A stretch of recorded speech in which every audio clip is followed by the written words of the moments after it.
Sur la première 7h35, le régime de Bachar el-Assad a-t-il le soutien des pays du Golfe? Ces pays ont-ils intérêt à ce que la situation se normalise en Syrie? Pas si sûr. Américains et Français finiront-ils par intervenir un jour sur le plan militaire? Hier, François Hollande a encore montré les dents face aux menaces de Bachar el-Assad dans une interview au Figaro. On le rappelle, le président syrien a évoqué des répercussions négatives, je cite, sur la France en cas d'attaque. Et puis de son côté, Barack Obama a obtenu quand même un soutien de poids, celui du président républicain de la Chambre des représentants. Le président américain attend toujours le feu vert du Congrès pour intervenir en Syrie. Qui croit encore à une intervention militaire? Avec quels effets et quelles conséquences géostratégiques? Le plaisir d'en parler avec vous, Claude Smadja. Bonjour. Bonjour. Vous êtes président de Smadja et associé, spécialiste en conseil stratégique, stratégie économie et géopolitique d'ailleurs, pour des entreprises et des multinationales, notamment dans le Golfe. Vous connaissez très bien cette région.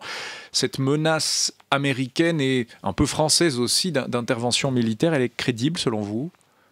Oui, la menace est crédible. Le problème que nous avons, et je ne sais plus qui disait « Dieu nous préserve des amateurs », c'est qu'aujourd'hui nous sommes confrontés à une situation créée par le total amateurisme du président Barack Obama. Parce qu'aujourd'hui, ce dont il est question, ce n'est pas vraiment la Syrie. La Syrie est presque une pièce rapportée à la discussion. Ce dont il est question, c'est de savoir si les États-Unis vont perdre la face ou bien non. Ils ont déjà perdu une grande partie de la face. Le président, dans un moment de stupidité, il y a un an, a parlé de lignes rouges à ne pas franchir, ce qui avait déjà rendu furieux les militaires américains. Et aujourd'hui, il est prisonnier de sa rhétorique. Et donc, il se retrouve dans une situation où il est forcé d'intervenir, mais dans une situation d'incohérence et d'incertitude absolue. Alors, des mots très durs de votre part, Claude Smadja, stupidité, amateurisme. Où est la stupidité? Celle d'avoir défini une ligne rouge ou celle de n'avoir rien fait une fois qu'elle a été franchie? D'abord, on ne définit pas une ligne rouge dans une situation aussi fluide que la guerre civile en Syrie. C'est une guerre civile et rien d'autre? Bien sûr que c'est une guerre civile. C'est une guerre civile avec aujourd'hui de plus en plus de facteurs extérieurs qui viennent s'ajouter, à savoir les djihadistes, qui voient là une occasion extraordinaire de se créer une base de bataille, si vous voulez, dans une partie du territoire syrien. Alors, l'intelligence, qui est le contraire de la stupidité a priori, quelle aurait été l'intelligence d'un président américain en poste? Barack Obama ne l'est pas selon vous. Qu'aurait-il dû faire? Rien, à vous entendre? Alors, soit il ne fallait pas parler de ligne rouge, soit si on parle de ligne rouge, on décide d'agir, mais à ce moment-là, il faut être clair.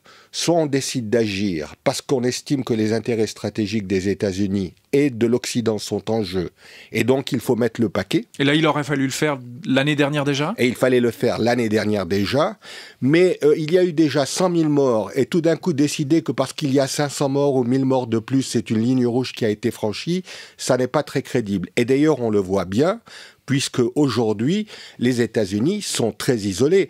Monsieur Hollande voit une merveilleuse occasion de diversion par rapport au naufrage économique actuel de la France de se lancer dans cette aventure, mais à part cela, les Britanniques ne veulent pas en entendre parler, les Allemands ne veulent pas en entendre parler, les Italiens ne veulent pas en entendre parler, et les Russes et les Chinois vont mettre leur veto au Conseil de sécurité. Oui, vous parlez des Britanniques. Comment analysez-vous la gifle que David Cameron, qui voulait lui aussi une intervention militaire, a prise notamment de la part de son opinion publique, là aussi, difficilement compréhensible? Parce que là, une fois encore, on parle d'amateurisme, le débat était mal posé.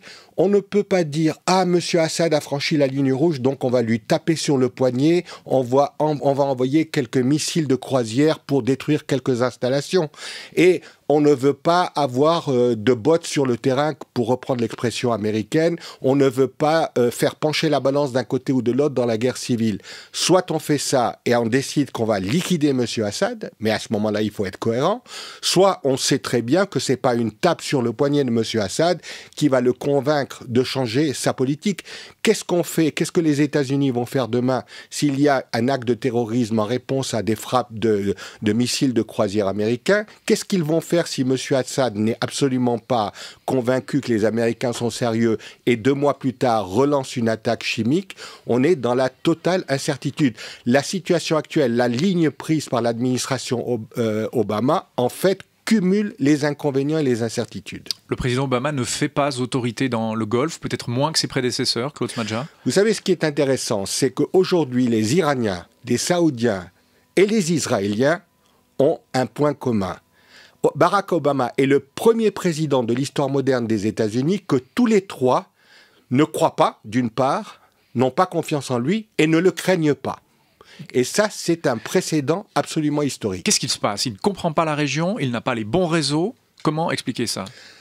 Tout simplement parce qu'il est lui-même absolument indécis. D'un côté, il sait très bien que les États-Unis, aujourd'hui, sont confrontés à la limite de leur pouvoir. D'autre part, c'est quelqu'un qui a des considérations, si vous voulez, morales ou moralistes, et qui donc, à certains moments, se laisse emprisonner par sa propre rhétorique. Et il se trouve aujourd'hui confronté à une opinion américaine qui ne veut pas entendre parler d'une nouvelle aventure dans le monde arabe. Ils ont déjà assez de problèmes comme cela dans le monde arabe d'une part, et avec la nécessité d'assurer une accélération de la reprise de l'économie américaine.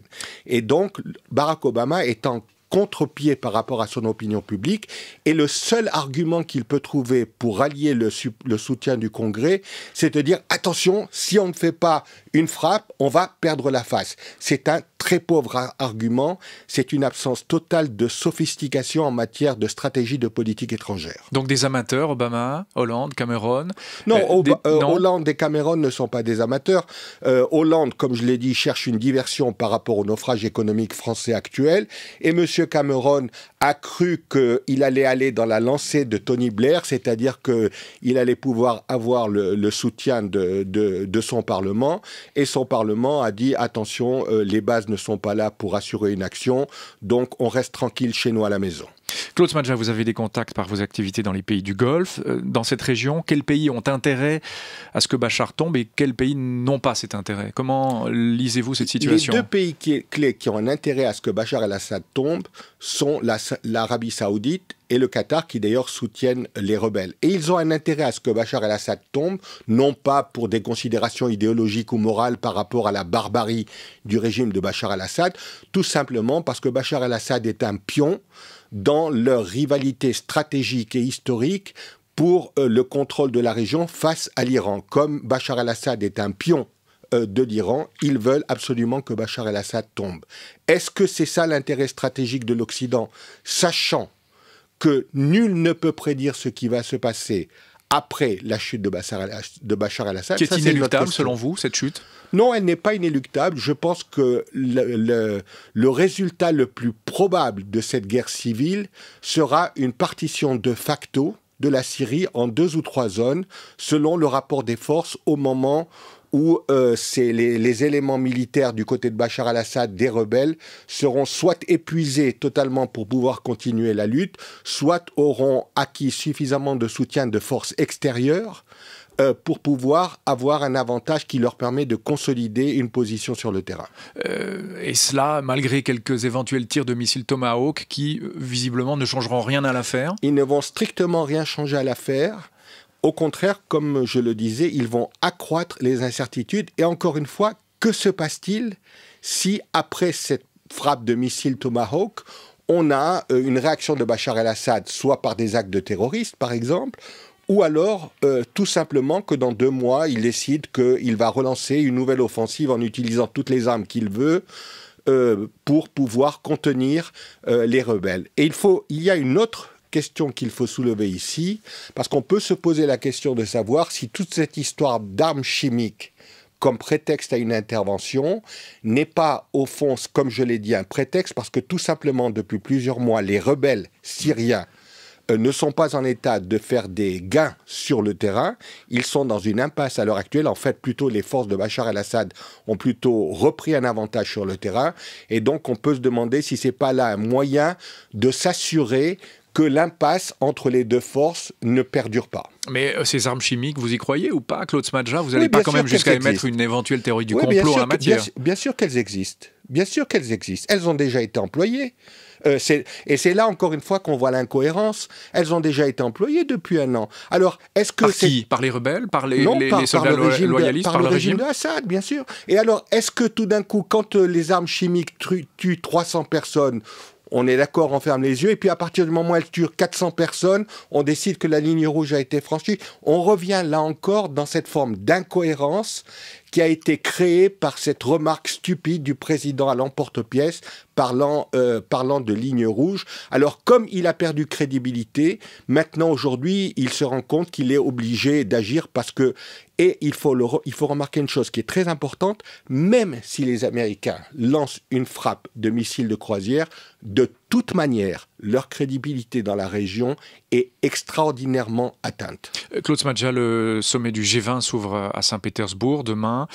Il sera question de la Syrie, vous pensez? On va en discuter, on va pouvoir faire bouger les choses? On va en discuter dans les coulisses, mais il n'y a aucune chance que le président Poutine change sa position et donc il n'y a aucune chance d'avoir le soutien de la Russie ou de la Chine pour une résolution du Conseil de sécurité qui fournirait une espèce de façade de légitimité à une intervention américaine qui est tout à fait unilatérale parce qu'encore une fois, elle n'a aucune bénédiction, si vous voulez, de l'ONU, qui est censée être l'organe qui donne la bénédiction internationale à des actions de ce genre. Donc vous avez une vision très pessimiste de l'ONU, du G20 finalement, Claude Non, Smadja? le G20 est tout à fait utile par rapport à la discussion de problèmes économiques créés par la situation actuelle. C'est un organe de discussion tout à fait utile parce qu'il permet de savoir où chacun envisage ses prochaines actions sur le plan économique, mais le G20 n'est absolument pas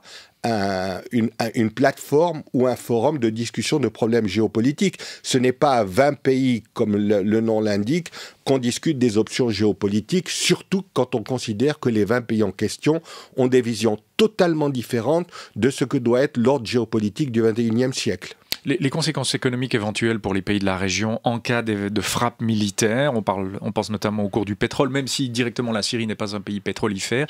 Sur ce dossier-là, quelles seraient les conséquences ? À moyen terme, aucune, tout simplement parce que la Syrie ne compte pas sur le plan économique. Ce que vous pouvez avoir, encore une fois, dans le cas d'une action terroriste organisée par la Syrie ou par le Hezbollah, les alliés des Syriens, ce que vous pouvez avoir, c'est une flambée des prix du pétrole qui serait momentanée et spéculative, mais absolument pas d'effet sérieux à court ou moyen terme.